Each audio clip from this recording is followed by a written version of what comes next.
Hadirin hadirat yang kami muliakan, selanjutnya marilah kita ikuti, kita simak bersama-sama mau'izatul hasanah. Dalam hal ini dimohon berkenan paring dawuh yang mulia Kiai Haji Husni Mubarak MAG. Kepada beliau kami persilahkan. Allahumma salli ala Sayyidina Muhammad.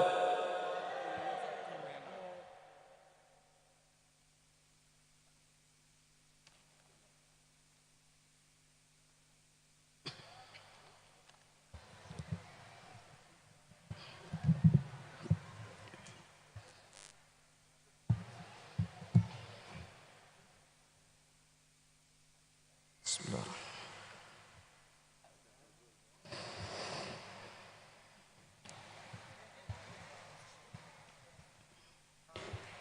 Assalamualaikum warahmatullahi wabarakatuh.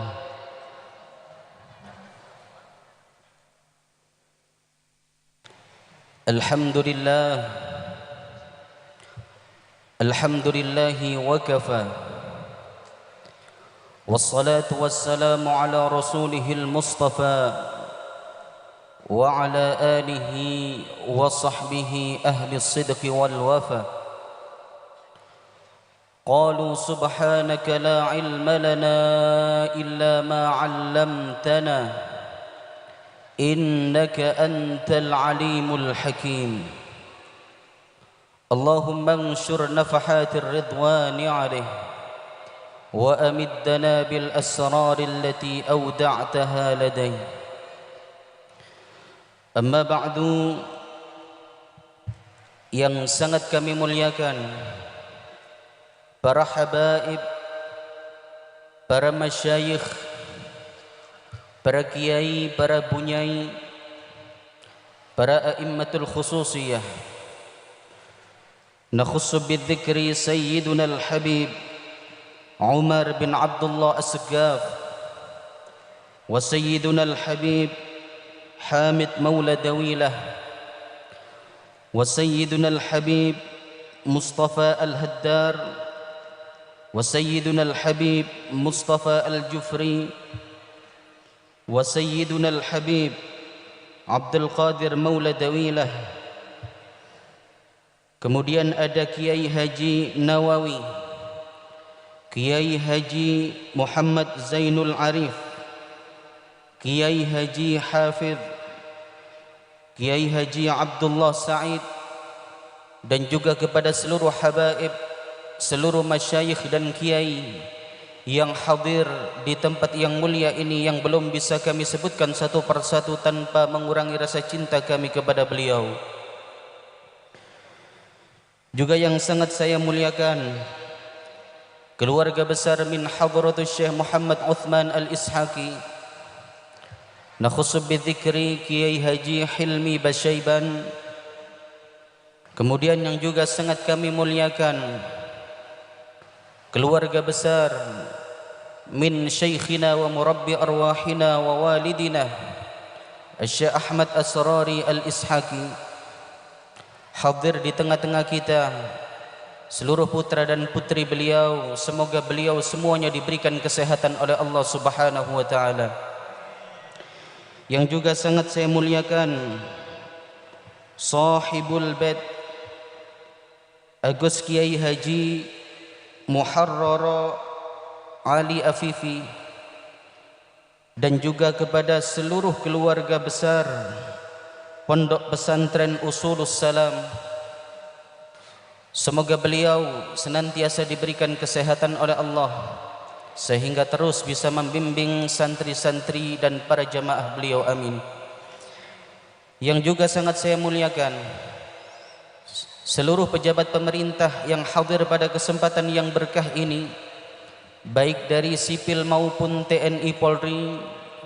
Yang juga sangat saya muliakan seluruh jajaran kepengurusan Al-Khidmah yang hadir di kesempatan yang berkah ini, baik dari tingkat pusat, wilayah maupun daerah. juga yang sangat saya hormati dan sangat saya muliakan seluruh jamaah Al-Khidmah yang hadir di tempat mulia ini, juga tak lupa teman-teman Uksafi Kopler Community rahimakumullah. Alhamdulillah, kita bersyukur kepada Allah Subhanahu wa taala atas anugerah nikmat yang Allah berikan kepada kita semua, terutama nikmat iman, terutama nikmat Islam, terutama nikmat mahabbah kepada baginda Nabi Muhammad sallallahu alaihi wasallam, terutama nikmat mahabbah kepada Sultanul Auliya Sayyiduna Syekh Abdul Qadir Al-Jilani, terutama nikmat mahabbah kepada guru kita Hadratus Syekh Ahmad Asrari Al-Ishaqi, sehingga pada kesempatan yang mulia ini kita semua dimudahkan oleh Allah, dilapangkan hati dan pikiran kita oleh Allah Subhanahu wa taala untuk hadir di tempat ini dalam rangka majlis zikir dan haul Kiai Haji Afifi dan Kiai Haji Ali Afifi, dan juga kepada haul seluruh masyayikh pondok pesantren Usulus Salam. Hadirin, kita berdoa kepada Allah Subhanahu wa taala, semoga hadir kita di tempat yang mulia ini menjadi sebab diterimanya semua apa yang kita kerjakan pada hari ini. Dosa-dosa kita diampuni oleh Allah Subhanahu wa taala, hajat kita diijabah oleh Allah, yang sakit semoga disembuhkan oleh Allah, yang punya hutang semoga dilunasi oleh Allah, yang belum mendapat jodoh semoga dipertemukan oleh Allah, yang sudah dapat jodoh semoga ditambah oleh Allah, tambah sakinah mawaddah warahmah. Dan juga kita bersyukur kepada Allah Subhanahu wa taala bahwa Allah Subhanahu wa taala masih menganugerahkan kepada kita usia yang panjang hingga saat ini kita kembali bertemu dengan bulan Rabiul Awal, bulan yang mana dilahirkan baginda Nabi Muhammad sallallahu alaihi wasallam. Hadirin, bi barakati hadzal majlis wa bi barakati Rabiul Awal, kita berdoa kepada Allah semoga Allah Subhanahu wa taala menganugerahkan kepada kita mahabbah yang istiqamah kepada Nabi Muhammad, mahabbah yang sempurna kepada Nabi Muhammad, dan kita kelak meninggalkan dunia ini dengan membawa mahabbah kita kepada Nabi Muhammad, dengan membawa kalimat la ilaha illallah.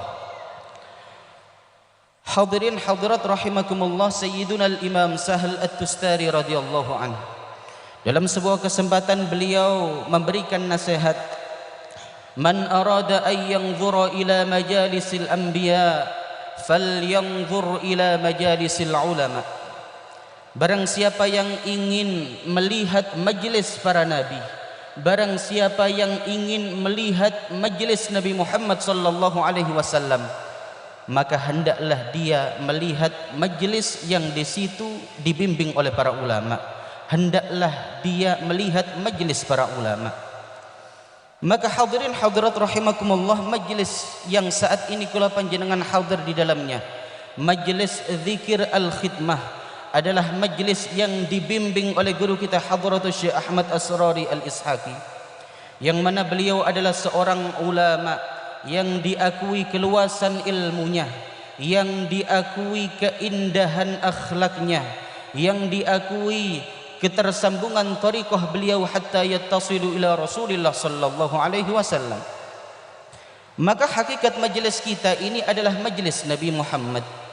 Hakikat daripada majlis kita ini adalah majlis Sultanul Auliya Sayyiduna Syekh Abdul Qadir Al-Jilani, yang di dalamnya, yang mana majlis ini mempunyai keutamaan yang begitu agung nilainya di sisi Allah Subhanahu wa taala. Sebagaimana disebutkan dalam sebuah hadis yang diriwayatkan oleh Abu Sa'id Al-Qadhi, bahwa Nabi Muhammad sallallahu alaihi wasallam bersabda, inna lillahi malaikatan sayyarah fa idza marru bihalaqi dzikri qala ba'dhum li ba'din uq'udu fa idza da'al qaumu amanu ala du'aihim fa idza sallu ala nabi sallallahu alaihi wasallam sallu ma'ahum. Bahwa Allah Subhanahu wa taala mempunyai malaikat-malaikat yang banyak jumlahnya. Di antara malaikat Allah itu adalah malaikat yang bertugas untuk keliling ke seluruh penjuru bumi.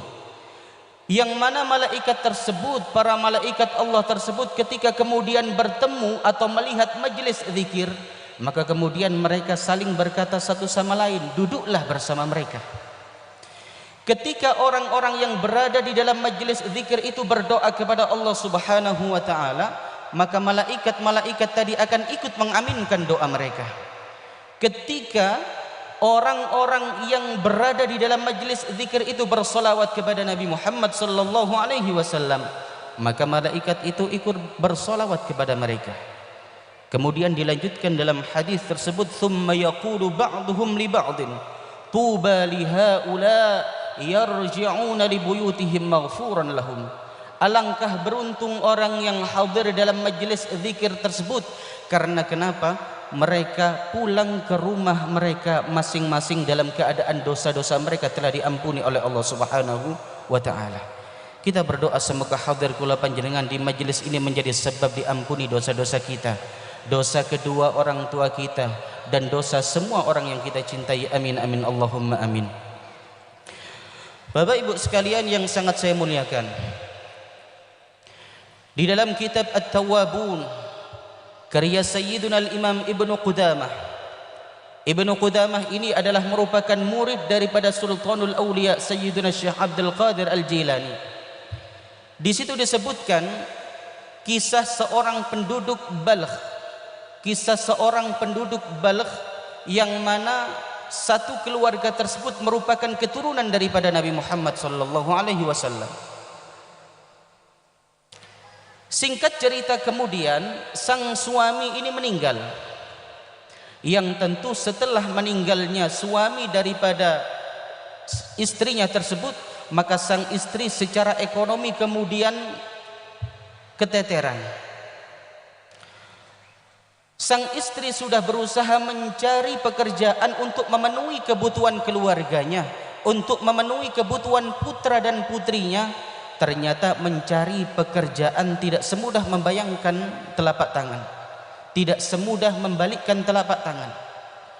Keluarga ini kemudian jatuh miskin, hingga sampai kemudian mereka terpaksa untuk meminta kepada orang lain. Tetapi karena sang istri tersebut menjaga marwahnya sebagai dzurriyyah Nabi Muhammad sallallahu alaihi wasallam, maka kemudian sang istri memutuskan untuk berhijrah ke kota namanya Samarkand. Dia mengajak putra dan putrinya untuk hijrah ke Samarkand. Samarkand itu sak mangkin masuk bagian dari wilayah Uzbekistan, yang timnasnya pernah mengalahkan timnas Indonesia. Hadirin hadirat rahimakumullah, ketika kemudian ibu dan anak-anaknya ini sampai ke kota namanya Samarkand, maka kemudian anak-anaknya ditempatkan atau dititipkan di masjid di desa tersebut. Lalu kemudian ibu ini berjalan untuk mencari pekerjaan.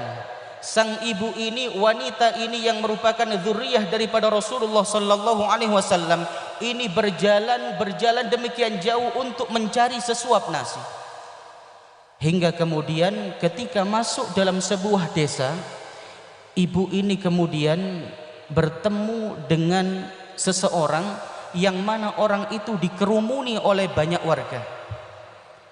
Ibu ini kemudian bertanya kepada orang di sekitarnya, "Wahai tuan, itu siapa? Niku sinten?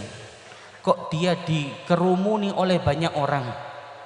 Lalu kemudian dijawab oleh orang yang ada di sampingnya, "Wahai ibu, itu adalah ulama setempat yang tinggal di desa ini. Beliau adalah seorang ulama yang menjadi rujukan dalam fatwa, rujukan dalam memberikan solusi atas masalah-masalah keumatan.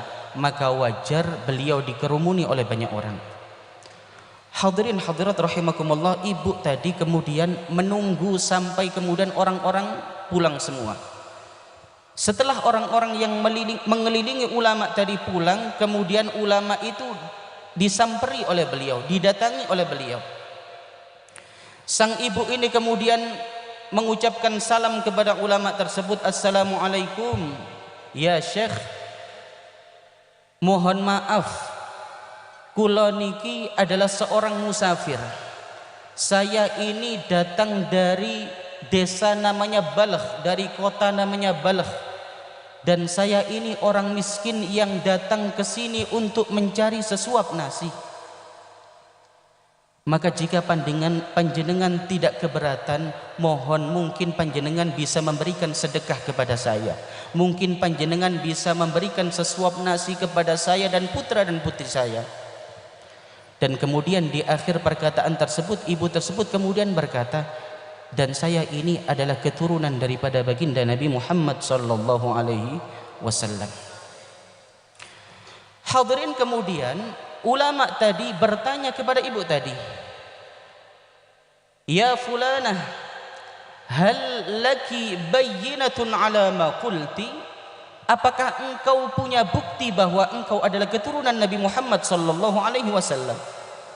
Maka kemudian mendapatkan pertanyaan itu, ibu tersebut bingung. Saya tidak punya bukti apa-apa wahai Tuan, karena saya di sini adalah orang baru.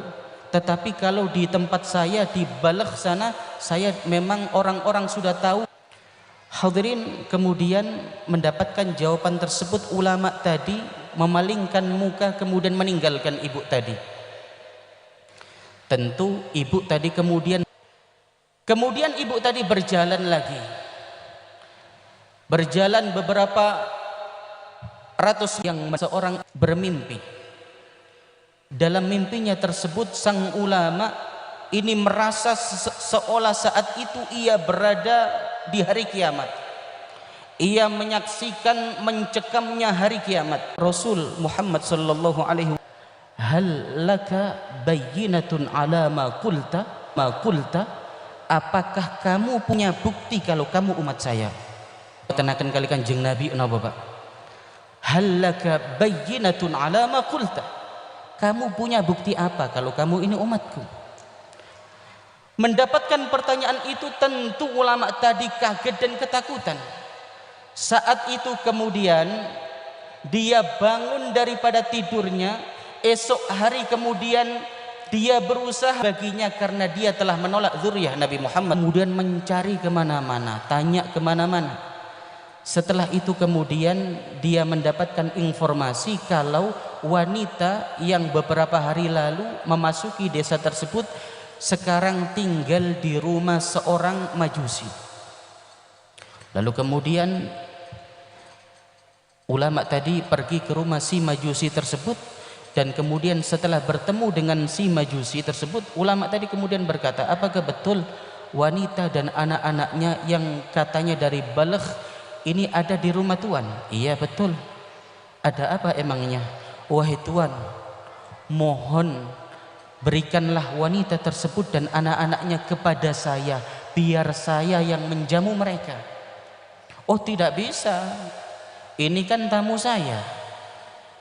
Maka kewajiban saya adalah untuk menjamu tamu saya ini dengan sebaik mungkin. Tapi tidak bisa begitu wahai Tuan. Saya mohon dengan sebenar-benarnya permohonan agar saya diizinkan untuk wanita tersebut dan anak-anaknya. Oh tidak bisa, saya tidak mau melepaskan wanita itu kepada Anda. Lalu kemudian ulama tadi masih memaksa. Hadirin hadirat rahimakumullah, wahai Tuan, jika engkau mau melepaskan wanita tersebut dan anak-anaknya untuk ikut saya, maka akan saya berikan uang 1000 dinar kepada Anda. 1000 dinar niku nek sakniki puluhan miliar, Pak. Oh, mboten saged. Tidak bisa. Seberapapun Anda memberikan uang kepada saya, maka saya tidak akan melepaskan wanita tersebut kepada Anda. Kenapa demikian? Karena wanita tersebut setelah memasuki rumah saya, maka rumah saya ini mendapatkan keberkahan yang luar biasa. Dan ketahuilah wahai fulan, bahwa tadi malam saya telah bermimpi dengan mimpi yang sama seperti yang Anda mimpikan tadi malam. Nabi Muhammad datang kepada saya, beliau membimbing saya untuk mengucapkan 2 kalimat syahadat, dan setelah saya terbangun saya masuk Islam. Hadirin hadirat rahimakumullah. Lantas kemudian Pelajaran apa yang bisa kita petik daripada kisah tersebut? Ibrah apa yang bisa kita ambil daripada kisah tersebut sehingga bisa kita gunakan untuk pelajaran dalam kehidupan kita? Bahwa kunci hidayah yang telah diberikan Allah kepada orang yang telah menyembah api tersebut, kepada si majusi tersebut, adalah dua hal. Yang pertama adalah dia memuliakan zuriyah daripada Nabi Muhammad sallallahu alaihi wasallam. Dan yang kedua adalah karena sifat rahmatnya, sifat ra'fahnya, sifat syafaqahnya, yakni sifat cinta, sifat sayang kepada siapapun di antara hamba Allah Subhanahu wa ta'ala. Karena sifat rahmat tersebutlah, karena sifat cinta dan sayang yang dimiliki oleh seorang majusi tersebutlah, kemudian dia mendapatkan hidayah daripada Allah Subhanahu wa ta'ala. Maka hadirin, orang yang di dalam hatinya terdapat rasa rahmat, rasa cinta, rasa mahabbah kepada siapapun di antara hamba-hamba Allah Subhanahu wa ta'ala, meski kehidupannya mungkin saat ini belum baik-baik saja, maka insya Allah ke depan dia akan menjadi orang yang dibimbing oleh Allah. Sebaliknya, orang sealim apapun, sehebat apapun, membaca ratusan kitab misalnya, tetapi dalam hatinya tidak ada rasa cinta, rasa kasih sayang terhadap sesama umat Nabi Muhammad, maka dikhawatirkan ilmunya tersebut akan menjadi hujjah bagi Allah untuk menyiksanya kelak pada hari kiamat. Inilah makna daripada sabda baginda Nabi Muhammad sallallahu alaihi wasallam, ar-rahimun yarhamuhumur rahman.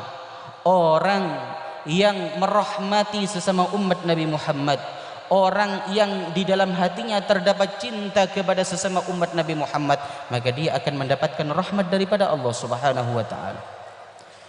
Irhamu man fil ardi yarhamukum man fis sama. Wahai para jamaah, rahmatilah siapapun daripada makhluk Allah yang ada di bumi ini, maka kalian akan mendapatkan rahmat daripada seluruh makhluk Allah yang ada di langit.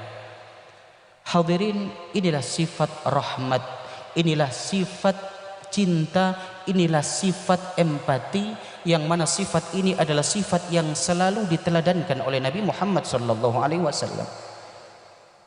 Kita punya nabi, Nabi Muhammad sallallahu alaihi wasallam adalah manusia yang akhlaknya paling agung. Ditanyakan kepada Sayyidatuna Aisyah radhiyallahu anha tentang akhlak Nabi, jawaban beliau adalah kana khuluquhul Quran. Akhlak Nabi Muhammad adalah Al-Quran.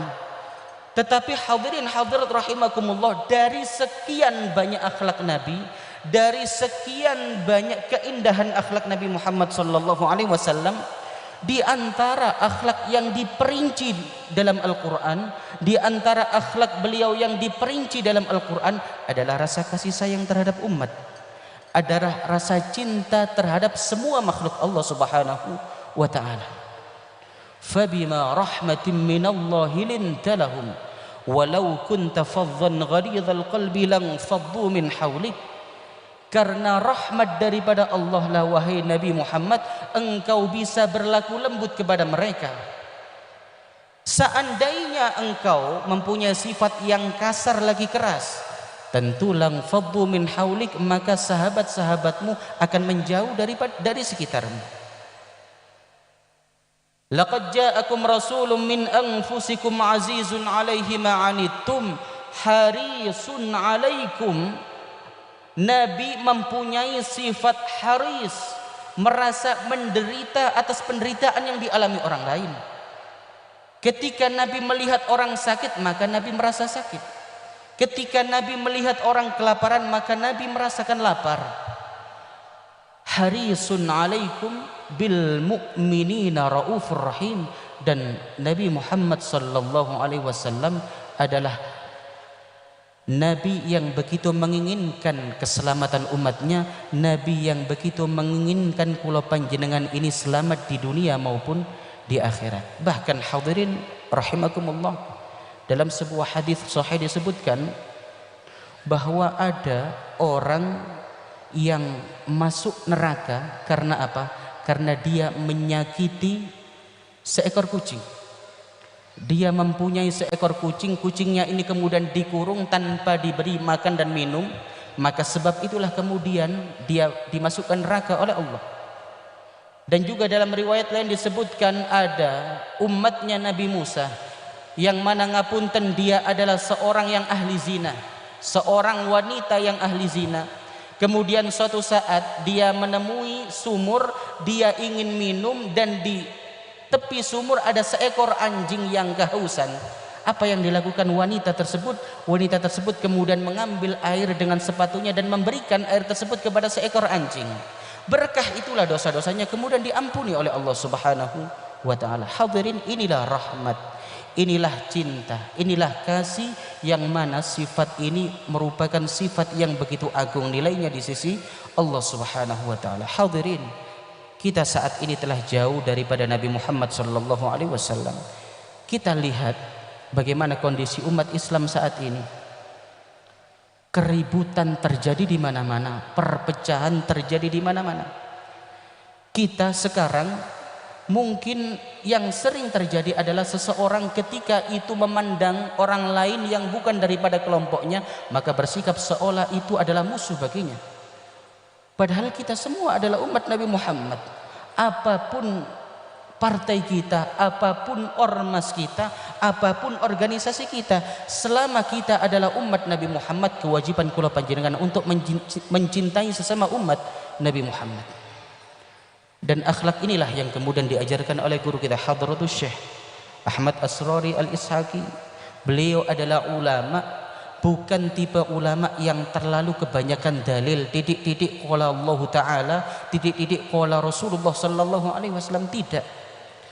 Tetapi yang diajarkan oleh Hadratus Syekh adalah akhlak yang mulia, cinta kepada sesama, rasa welas kepada siapapun di antara hamba-hamba Allah Subhanahu wa Ta'ala.